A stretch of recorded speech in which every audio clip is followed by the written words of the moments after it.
రాజుల పేర్లే అన్నిటికీ పెట్టే సాంప్రదాయం ఉన్న మన దేశంలో కేవలం ఒకే ఒక్క మహారాజు పేరు మీద ఇప్పటికీ రోడ్లు, రైల్వే స్టేషన్లు, విమానాశ్రయాలు ఉన్నాయి. భారత జాతి సగర్వంగా చెప్పుకునే ఈ ధీరుడి పేరు వింటే నేటికి కూడా యువత రక్తంలో ఉత్సాహం ఉరకలై పారుతుంది. భారతదేశ చరిత్రలోనే ఏ మహారాజుకి లేనన్ని విగ్రహాలు ఇప్పటికీ ఈ గొప్ప వీరుడికే ఉన్నాయి. ట్రెండ్కి తగినట్లుగా మంచి ఫేమ్ లో ఉన్న సినిమా హీరోల ఫోటోలు తప్ప మరెవ్వరి ఫోటోలు అనేవి వాహనాలపై కనబడని ఈ రోజుల్లో కేవలం ఒక రాజు ఫోటో, ఆ రాజు పేరు మాత్రం ఇప్పటికీ కూడా వాహనాల మీద స్టిక్కర్ల రూపంలో గర్వంగా మెరుస్తూనే ఉన్నాయి. వీరిని ఒక రాజుగా మాత్రమే కాదు, ఒక దేవునిగా కూడా ఎందరో ప్రజలు పూజిస్తున్నారు. ఆయనే మన ఛత్రపతి శివాజీ మహారాజ్. ఈ రోజు ఈ వీడియోలో ఛత్రపతి శివాజీ గారి జీవిత కథను, వారి జీవితంలో జరిగిన అన్ని విషయాల్లో మీకు తెలపబోతున్నాను. ఎలా ఈ స్థాయికి ఎదిగి ప్రజల గుండెల్లో నేటికి నిలిచిపోయారో ఆయన వీరగాథ వింటే మీకే అర్థమైపోతుంది. ఈ గొప్ప మహారాజు జీవిత చరిత్ర చాలా చాలా ఇన్స్పైరింగ్ గా ఉంటుంది. సో దయచేసి ప్రతి ఒక్కరిని ఎండ్ వరకు చూడమని కోరుతున్నాను. అండ్ ఇలాంటి మరెన్నో ఇన్ఫర్మేటివ్ వీడియోస్ ని మీ కొరకు తెచ్చేందుకు మీ సపోర్ట్ గా జస్ట్ లైక్ చేయండి చాలు. సో ఇంక లేట్ చేయకుండా let's get into the video.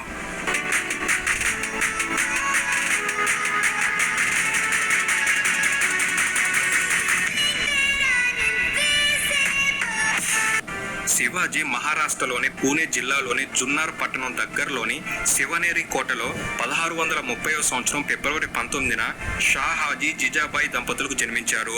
వీరు మహారాష్ట్రలోని వ్యవసాయ కున్బీ కులానికి చెందినవారు. శివాజీ తల్లి జిజాబాయికి మొదటి కొడుకు తర్వాత పుట్టిన పిల్లలంతా వరుసగా చనిపోవడంతో ఈసారి ఆమె పూజించే దేవత అయిన పార్వతీ పేరుని శివాజీకి పుట్టగానే పెట్టింది. పార్వతీ దేవతని శివై అనే పేరుతో వారు పూజిస్తారు. ఈ శివై పేరు కలిసేలా శివాజీ అనే పేరును వారు పెట్టారు. శివాజీకి తన మొదటి గురువు తన తల్లే. ఆమె శివాజీకి ఇతర మహిళల పట్ల ఎలా గౌరవంగా ఉండాలో నేర్పింది. అలాగే తన పుట్టిన భూమి పైన ప్రజలతో ఎలా ప్రేమగా మెలగాలో తెలిపింది. ఇక శివాజీ తండ్రి షాహాజీ ఒక గొప్ప మహారాజు, మరాఠీ సామ్రాజ్యాన్ని స్థాపించిన వ్యక్తి. శివాజీ తన తండ్రి దగ్గర నుండి అన్ని రకాల యుద్ధ విద్యలను, రాజనీతి మెలకువలను, సరికొత్త యుద్ధ తంత్రాలను, ఇలా ఒక రాజుగా ఏమేమి నేర్చుకోవాలో అన్నిటిని కూడా చిన్న వయసులోనే నేర్చుకున్నాడు. ఇక్కడ ఒక చిన్న విషయాన్ని తెలుసుకోవాలి మనం.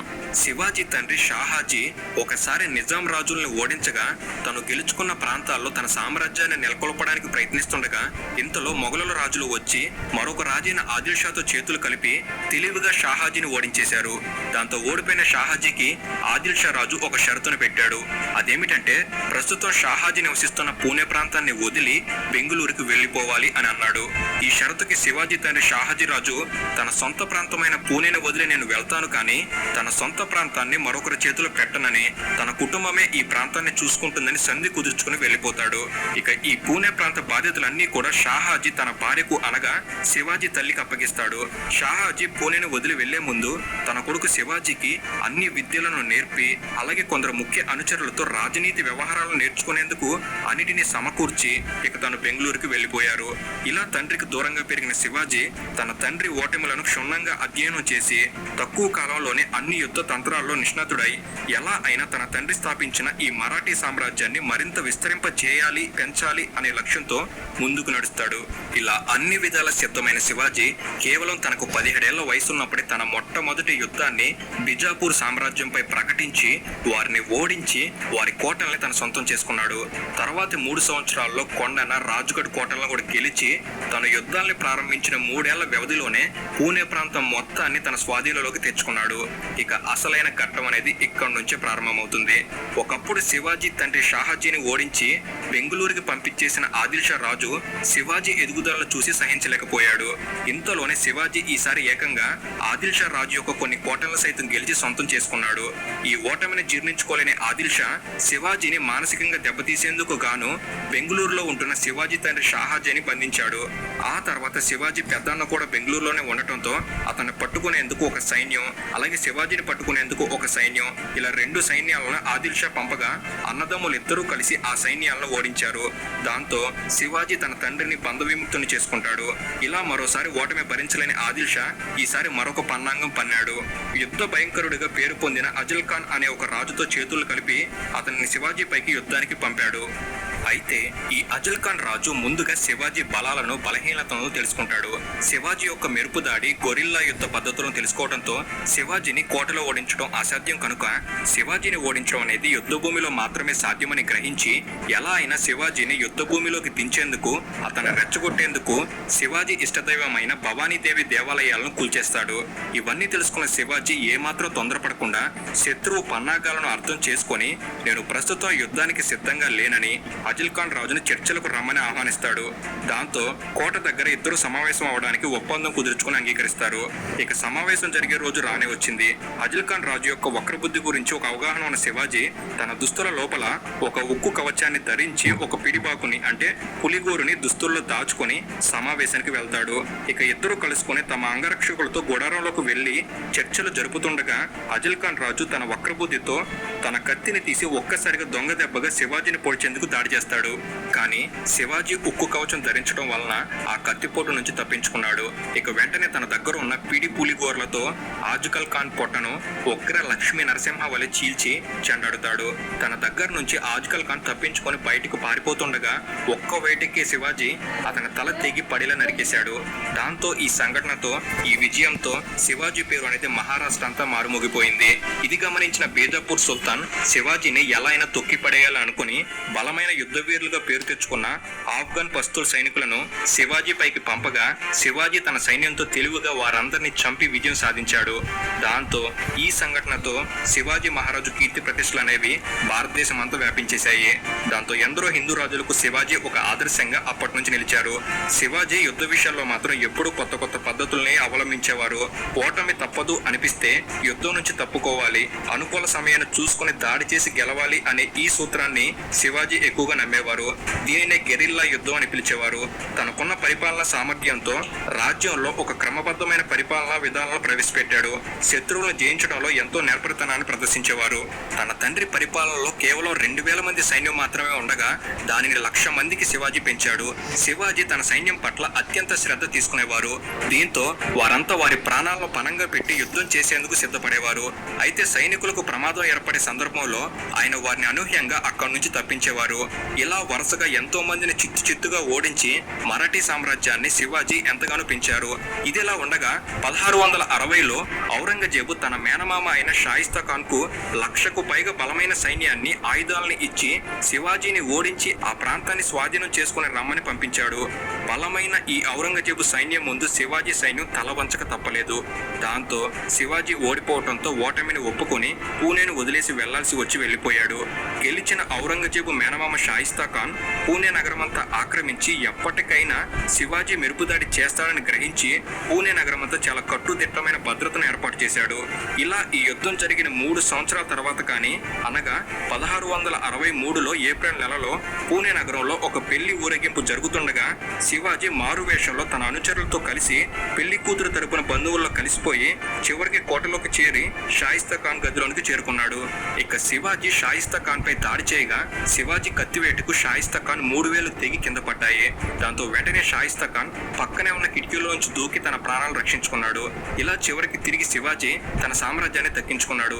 ఇక తర్వాతి సంవత్సరం అనగా 1664లో సూరత్ నగరం ప్రధాన వ్యాపార కేంద్రంగా ఉండటంతో శివాజీ సూరత్ పైన దాడి చేసి మొఘలుల ధనాన్ని, ఆయుధాలని దోచుకున్నాడు.